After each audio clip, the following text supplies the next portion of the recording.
These women all have a lot in common. Young murder victims from the 70s and 80s. And they all could be the victims of a serial killer. I say probably 2 dozen's a fairly safe number. And now the common thread linking up to 2 dozen cold cases is a group of investigators determined to find their killer or killers. Wherever the bodies were found, we just plotted on a map, and that was kind of the aha moment. This was her on her birthday before death.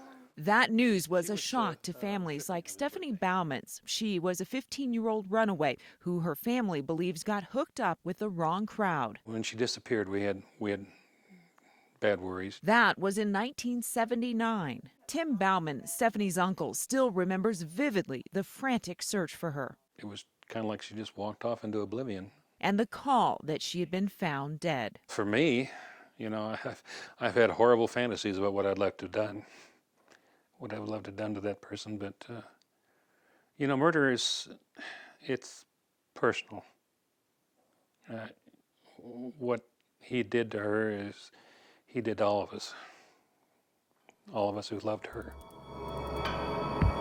Investigators never found Stephanie's killer or Carolyn Walker's or Gail Page Johnston's. Most of the similarities are the physical features of the victim and the location where the victims are discovered after they were killed.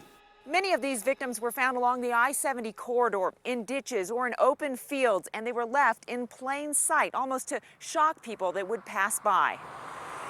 Displayed, and what I mean by displayed is their legs were spread apart and visible from the road. They weren't hidden. Marvin Brandt was the original homicide investigator on a few of the cases. Brings back some old memories, things that I try to think about, things that I think maybe I should have done but I didn't do. And of course we didn't have technology then like we have now.